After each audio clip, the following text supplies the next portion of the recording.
जय श्री हरि भक्तों। साल में 24 एकादशियाँ आती हैं, लेकिन एक ऐसी एकादशी भी है जो 3 साल में सिर्फ एक बार आती है। एक ऐसी रात जब साक्षात भगवान जनार्दन और माता लक्ष्मी पृथ्वी पर आकर भक्तों की हर अधूरी मनोकामना पूरी करते हैं। अगर आप सालों से कर्ज, बीमारी या संतान सुख न मिलने से परेशान हैं, तो पुरुषोत्तम मास की ये पद्मिनी एकादशी या पुरुषोत्तमी एकादशी आपके जीवन की दिशा बदल सकती है। इस एकादशी का व्रत रखने से व्यक्ति करोड़ों यज्ञों के बराबर पुण्य पाता है। आज की इस वीडियो में हम जानेंगे वो गुप्त कथा, विशेष पूजा विधि और एक ऐसा अचूक महादान जो आपको राजा बना सकता है। वीडियो को अंत तक ज़रूर देखें, क्योंकि इस बार पुरुषोत्तम मास में एक बेहद दुर्लभ महासंयोग बन रहा है।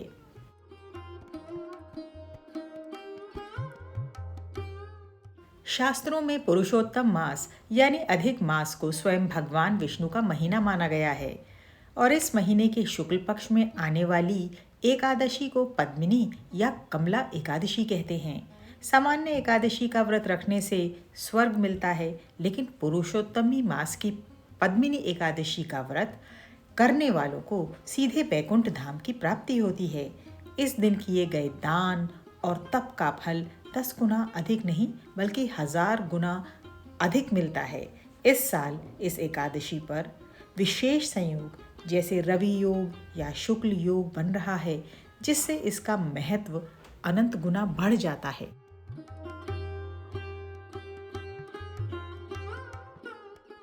पद्म पुराण और स्कंद पुराण के अनुसार सनातन धर्म में गाय में 33 कोटि देवी देवताओं का वास माना गया है।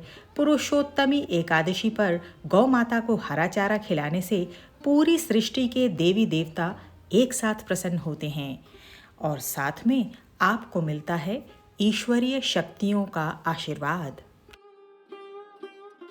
ज्येष्ठ अधिक मास में जलदान को सर्वश्रेष्ठ धर्म कहा गया है। किसी भूखे को अन्न देने से जितना पुण्य मिलता है, इस तपते महीने में किसी प्यासे को शीतल जल पिलाने से उससे 1000 गुना अधिक पुण्य मिलता है। राहगीरों के लिए प्याऊ लगवाना, मिट्टी के घड़े यानी मटके में ठंडा पानी भरकर दान करना और सीधे विष्णु लोक का मार्ग प्रशस्त करता है। जल से तृप्त होकर जब कोई जीव आशीर्वाद देता है तो साधक का भाग्य चमक उठता है। ठंडा पानी चंद्रमा की शीतलता का प्रतीक है। इसका दान करने से मानसिक तनाव दूर होते हैं, मन शांत रहता है और कुंडली का सूर्य दोष शांत होता है। शास्त्रों में गाय के दूध से बनी छाछ को धरती का अमृत कहा गया है। पुरुषोत्तम मास में शीतल भुने जीरे और काले नमक से युक्त छाछ पिलाने से पितृ अत्यंत प्रसन्न होते हैं। इसे पितृ दोष शांति के लिए अचूक माना गया है। महालक्ष्मी का सीधा आशीर्वाद यदि प्राप्त करना चाहते हैं तो गुलाब की सुगंध और शीतलता से युक्त शरबत जब आप किसी प्यासे जीव को पिलाते हैं तो माता लक्ष्मी स्वतः ही प्रसन्न हो जाती हैं।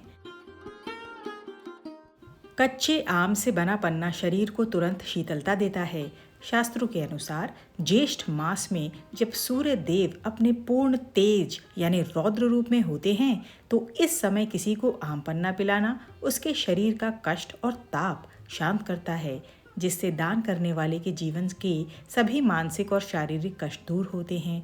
तो त्रिदोष और ताप की शांति के लिए इस ज्येष्ठ मास में, इस पुरुषोत्तम मास में अमृत तुल्य छाछ, ठंडा मीठा जल, गुलाब का शरबत या किसी भी प्रकार का पेय पदार्थ अवश्य राहगीरों को पिलाएं।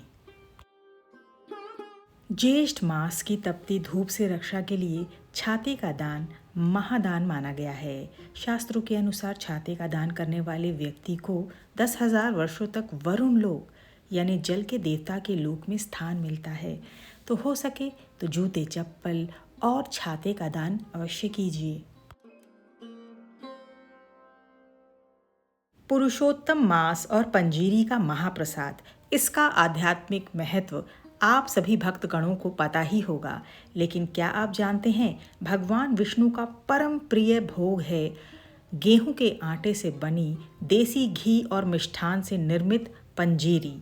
शास्त्रों के अनुसार भगवान नारायण को अन्न और मिष्ठान्न में भुने हुए अनाज, विशेषकर गेहूं या धनिये या फिर आटे के मीठे भोग अत्यंत प्रिय हैं। यानी आटे से बनने वाले प्रसाद और भोग मिष्ठान भगवान जनार्दन को अत्यधिक प्रिय हैं। पुरुषोत्तम मास में सात्विक तत्वों से निर्मित इस शुद्ध पंजीरी का अर्पण सीधे बैकुंठ धाम की प्राप्ति कराता है। इस महाप्रसाद में उपयोग होने वाली प्रत्येक सामग्री देवी लक्ष्मी के प्रतीकों से जुड़ी है। इसलिए इस मास में भगवान विष्णु को पंजीरी और मालपुए का भोग अवश्य लगाएं। आटे, गुड़ की शक्कर, देसी घी, इन उत्तम पदार्थों का उपयोग करते हुए मालपुए बनाएं और भगवान जनार्दन श्री हरि को पुरुषोत्तम मास में भोग अर्पित करें।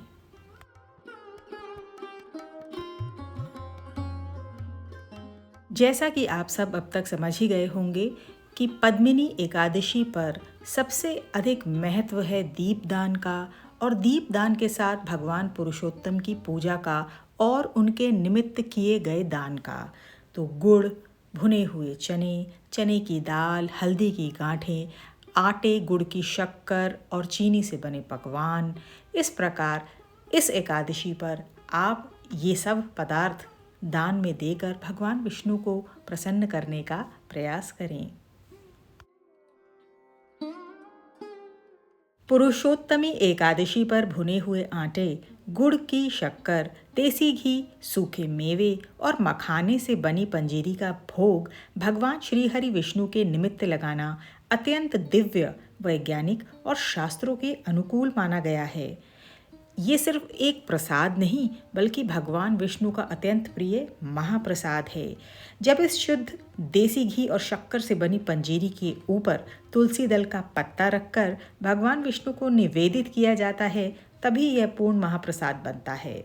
बिना तुलसी के श्रीहरि पुरुषोत्तम मास का कोई भी भोग स्वीकार नहीं करते हैं। एकादशी के दिन सुबह स्नान के बाद पूरी शुद्धता के साथ पीतल या लोहे की कढ़ाई में देसी घी गर्म करके आटे को सुनहरा होने तक भूनें। अंत में मेवे, मखाने और गुड़ की शक्कर मिलाएं। यदि मिला सकें तो केसर ज़रूर मिलाएं। महाप्रसाद पर तुलसी का पत्ता भी ज़रूर रखें और तैयार करें ये अमृत तुल्य भगवान विष्णु की अति प्रिय मिष्ठान पंजीरी। पुरुषोत्तमी एकादशी का महाप्रसाद पंजीरी तो तैयार हो चुकी है। अब हम यहाँ पर लगा रहे हैं ये दूसरी थाली।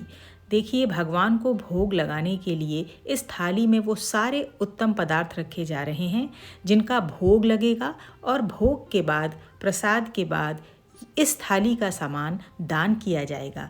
तो यहाँ पर देखिए, भुने हुए चने, गुड़ की पिंडियाँ और 7 गांठें हल्दी की, चने की दाल, पीली किशमिश, ये सब भगवान विष्णु के निमित्त दान की जाएगी। भगवान विष्णु के साथ माता लक्ष्मी भी आ रही हैं, तो उनके प्रिय ये चीनी के मखाने हम भोग में अर्पित करेंगे। पंचामृत का अर्थ है 5 अमृत रूपी तत्वों का मिश्रण। सनातन धर्म में किसी भी पूजा, व्रत या विशेषकर भगवान विष्णु और भगवान शिव के अभिषेक के लिए पंचामृत को सर्वोच्च और अनिवार्य माना गया है। शास्त्रों में कहा गया है कि पंचामृत के बिना देवताओं का अभिषेक अधूरा रहता है। दूध, दही, घी, शहद और शर्करा, इसके मिश्रण से बने पंचामृत को भगवान विष्णु ग्रहण करते हैं।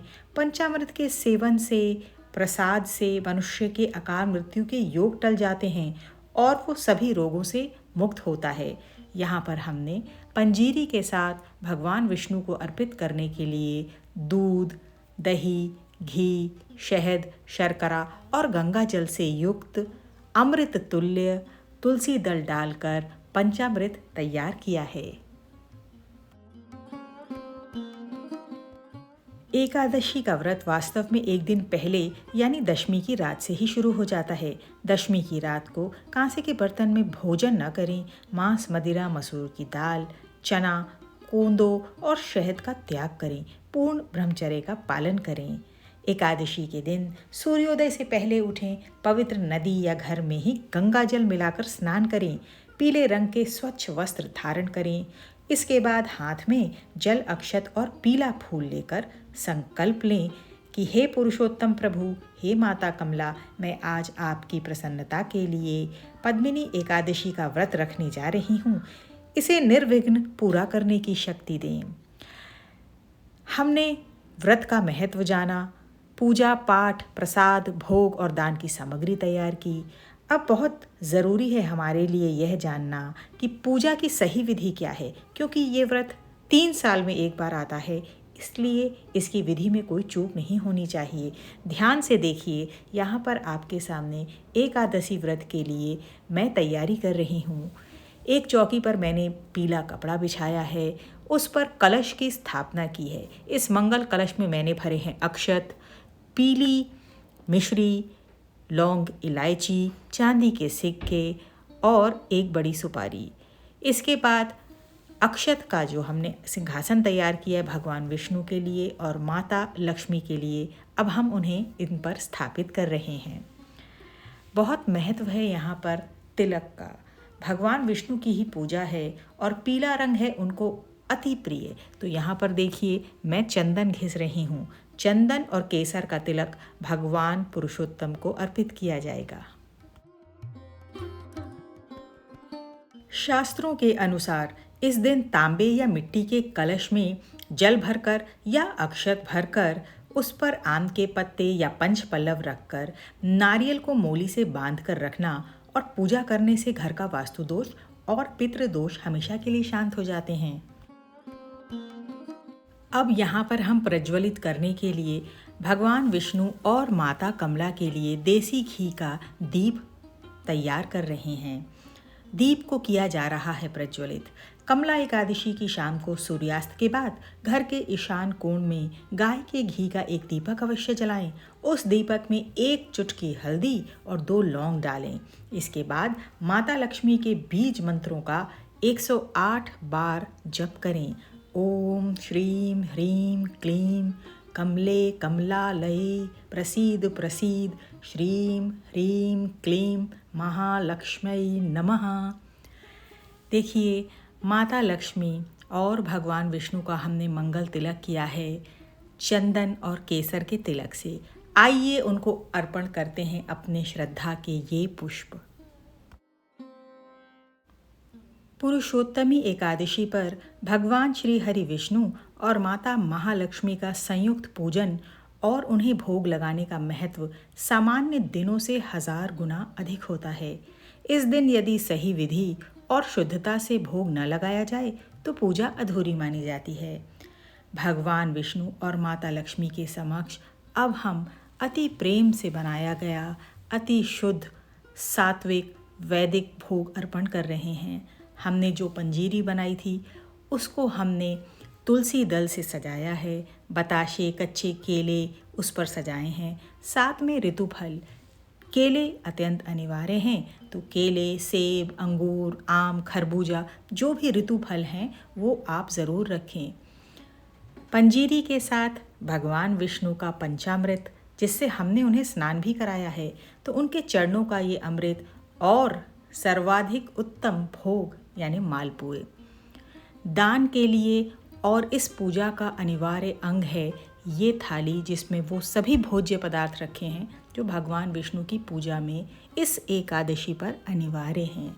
आइए सप्रेम से भगवान विष्णु और माता लक्ष्मी को भोग लगाते हैं।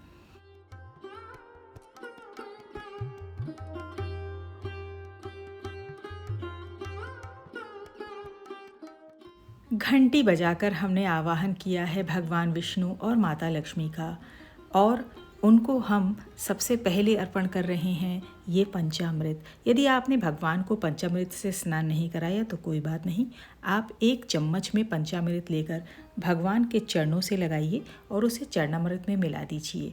आपका प्रसाद भगवान ज़रूर स्वीकार करेंगे। भोग लगाइए उनको मालपुए का, और भोग लगाइए हर उस पकवान का जो आपने उनके लिए सप्रेम सहृदय तैयार किया है। साथ में कहिए त्वदीयम वस्तु गोविंद तुभ्यमेव समर्पये गृहाण सम्मुखो भूत्वा प्रसीद परमेश्वरा। हे ईश्वर, तेरा तुझको अर्पण। ये सब ऐश्वर्य, ये सब भोग, ये प्रसाद, ये सब आप ही का दिया हुआ है। हाथ जोड़कर हम आपके समक्ष इसे अर्पित करते हैं। हे प्रभु, हमारे हृदय की भावनाओं के साथ इसे स्वीकार कीजिए। भगवान विष्णु और माता लक्ष्मी की आरती उतारिए। भगवान विष्णु के सहस्त्र नाम का जाप कीजिए।